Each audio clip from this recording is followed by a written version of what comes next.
Today we are going to discuss about the Newton's third law of motion. According to Newton's third law of motion, to every action there is an equal and opposite reaction. इस statement को हम एक example से समझते हैं। अब आप ये देखें कि जब हम कभी चेयर पे बैठते हैं तो क्या होता है कि हम अपनी ही बॉडी से अपनी क्या करते हैं, फोर्स एक्सर्ट करते हैं, जो कि कहाँ पे लगती है, जो कि चेयर पे लगती है। Body exert of downward force on the chair. तो हमारा जो वेट हम चेयर पे लगा रहे हैं डाउनवर्ड नीचे की तरफ, तो बदले में क्या होता है, chair also exert a force. ठीक है, तो चेयर क्या करती है, वो भी हमारे ऊपर फोर्स एक्सर्ट करती है जो कि अपवर्ड डायरेक्शन में होती है। तो the chair also exert an upward force on the body. तो चेयर क्या करती है, हमारे ऊपर भी एक अपवर्ड फोर्स अप्लाई करती है, जिसकी वजह से हम बैलेंस रहते हैं चेयर के ऊपर। अब आप ये सोचें कि अगर चेयर हमारे ऊपर फोर्स एक्सर्ट ना करे तो क्या होगा। सिर्फ वही फोर्स है जो हम चेयर के ऊपर डाउनवर्ड डायरेक्शन में अप्लाई कर रहे हैं, एक्सर्ट कर रहे हैं, लेकिन अब क्या हो रहा है कि चेयर अपवर्ड डायरेक्शन में हम पे कोई फोर्स एक्सर्ट नहीं कर रही। तो क्या होगा, तो जाहिर सी बात है, जब चेयर कोई फोर्स एक्सर्ट नहीं करेगी तो चेयर टूट जाएगी। जब चेयर टूटेगी तो क्या होगा, हम नीचे गिर जाएंगे।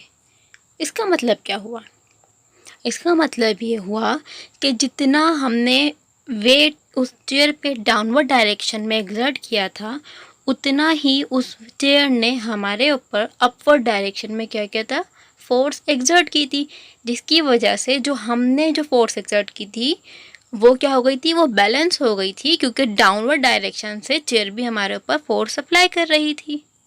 तो जो फोर्स हम अप्लाई कर रहे थे उस चेयर के ऊपर वो कहलाएगा एक्शन, हमने वो काम किया था ना, वो कहलाएगा एक्शन। और बदले में चेयर ने हमें क्या दिया, जो फोर्स हम पे लगाई वो कहलाएगा रिएक्शन।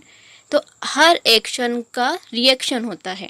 अगर हमारी जो फोर्स हमने एक्सर्ट की है वो एक्शन है और जो हमें बदले में मिली वो रिएक्शन है। अगर एक्शन और रिएक्शन आपस में इक्वल ना हुए तो क्या होता है, तो यही होता है जो अभी इस चेयर के साथ हुआ। आगे बढ़ते हैं। आपने कभी सोचा है कि ये जो बर्ड्स होते हैं ये किस तरीके से फ्लाई करते हैं? नहीं ना, तो चलें आज हम देखते हैं। तो होता क्या है कि जब ये बर्ड फ्लाई कर रहे होते हैं तो अपने पर फैलाए हुए होते हैं, अपने विंग्स को क्या करते हैं, ये फैला के उड़ते हैं ना। तो क्या होता है, जब ये अपने पर के ज़रिए जब वो उसको मूव करते हैं, अप एंड डाउन आपने देखा होगा मूव करते हैं, तो ये अपने पर के ज़रिए एक डाउनवर्ड फोर्स एक्सर्ट कर रहे होते हैं एयर के ऊपर। और फिर उसी वक्त एयर क्या करती है, एयर भी ऊपर अपवर्ड डायरेक्शन में इनके विंग्स के ऊपर एक फोर्स एक्सर्ट करती है। ठीक है, तो अभी जो हमने बात की थी चेयर वाली वो यहीं पे हुई कि जितनी फोर्स कोई भी बर्ड अपने विंग के ज़रिए डाउनवर्ड डायरेक्शन में अप्लाई एक्सर्ट करता है, तो उतनी ही फोर्स एयर क्या करती है, उस बर्ड के विंग्स के ऊपर अपवर्ड डायरेक्शन में फोर्स एक्सर्ट करती है। तो दोनों फोर्सेस क्या हो जाती हैं, आपस में बैलेंस हो जाती हैं। जो एक्शन फोर्स है और जो रिएक्शन फोर्स है दोनों आपस में क्या हो गई हैं, बैलेंस हो गई। तो जब ये दोनों फोर्सेस आपस में बैलेंस हो जाती हैं तो जो बर्ड्स हैं वो क्या करते हैं, वो फ्लाई करना स्टार्ट कर देते हैं, वो उड़ना शुरू कर देते हैं। Let's move ahead. आपने कभी सोचा है कि कोई भी रॉकेट होता है वो ऊपर जब जा रहा होता है, अपवर्ड डायरेक्शन में मूव कर रहा होता है, तो पीछे से उसकी कुछ गैसेस एमिट आउट हो रही होती हैं, कुछ गैसेस होती हैं उसके अंदर। तो वो क्या होता है, देखिए होता यह है कि जो भी हम फ्यूल यूज़ कर रहे होते हैं उस रॉकेट के इंजन के अंदर, तो क्या होता है, जो इंजन है उसके अंदर जो फ्यूल है वो बर्न होता है, जलता है। तो क्या होता है, तो फ्यूल के कंबशन की वजह से या जो फ्यूल जो जल रहा होता है उसकी वजह से क्या होता है कि बैकवर्ड डायरेक्शन में, उस रॉकेट की बैकवर्ड डायरेक्शन में से कुछ गैसेस एमिट आउट हो रही होती हैं, क्योंकि जब अंदर फ्यूल है वो बर्न होगा, जलेगा, तो उसके जलने की वजह से जो रिएक्शन अंदर हो रहा है तो उसमें क्या होगा कि जो कुछ गैसेस हैं वो बाहर आएंगी, उस रॉकेट से बैकवर्ड डायरेक्शन से बाहर निकलेंगी। तो जिस वेलोसिटी से वो गैसेस इमिट आउट हो रही होती हैं, निकल रही होती हैं उस रॉकेट से बैकवर्ड डायरेक्शन में, उतनी ही वेलोसिटी से जो रॉकेट है वो अपवर्ड डायरेक्शन में मूव कर रहा होता है। तो जो एक्शन है वो क्या होता है, उतनी ही अमाउंट में उसका रिएक्शन मिलता है, लेकिन अपोजिट डायरेक्शन में। जब भी जो रॉकेट है वो कहाँ जाता है, वो ऊपर जाता है। अब आप यहाँ पे देख सकते हैं कि एक गाड़ी है जो कि एक वॉल पे फोर्स एक्सर्ट कर रही है। ठीक है, अब बदले में क्या कर रही है, वॉल भी गाड़ी पे एक फोर्स एक्सर्ट कर रही है।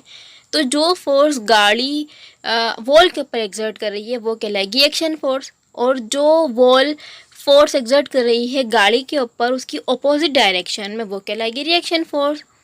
आप देख सकते हैं कि एक्शन और रिएक्शन फोर्स दोनों क्या हैं, वो दोनों इक्वल अमाउंट में हैं, लेकिन उन दोनों की डायरेक्शन ओपोजिट है। मतलब अगर एक चीज़ आगे जा रही है तो दूसरी चीज़ पीछे जाएगी, तो दोनों की डायरेक्शन क्या हो गई, अपोजिट हो गई है। तो अपोजिट डायरेक्शन होने की वजह से और उन दोनों की जो अमाउंट है, जो एक्शन और रिएक्शन फोर्स है, वो दोनों इक्वल हैं। तो इस वजह से क्या होगा कि गाड़ी जो मूव कर रही थी अब वो रुक जाएगी, क्योंकि जितनी फोर्स गाड़ी ने एग्जर्ट की है वॉल के ऊपर, वॉल ने भी उतनी ही फोर्स गाड़ी के ऊपर एग्जर्ट की है। और यही है न्यूटन का थर्ड लॉ। क्या था? For every action there is an equal and opposite reaction, कि हम जो भी एक्शन मतलब जो भी हम फोर्स अप्लाई करते हैं तो वो क्या होता है, बदले में हमें उतनी ही रिएक्शन फोर्स मिलती है, लेकिन ऑपोजिट डायरेक्शन में।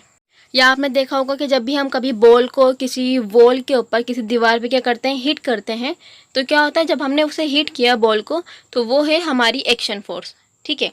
अब बदले में क्या हुआ कि जब वो बॉल उस दीवार से जब हिट होगी तो हिट होने के बाद क्या होगी, वापस हमारे पास ही आएगी, ऐसा ही होगा ना। और हम मतलब ऑपोजिट डायरेक्शन में आएगी।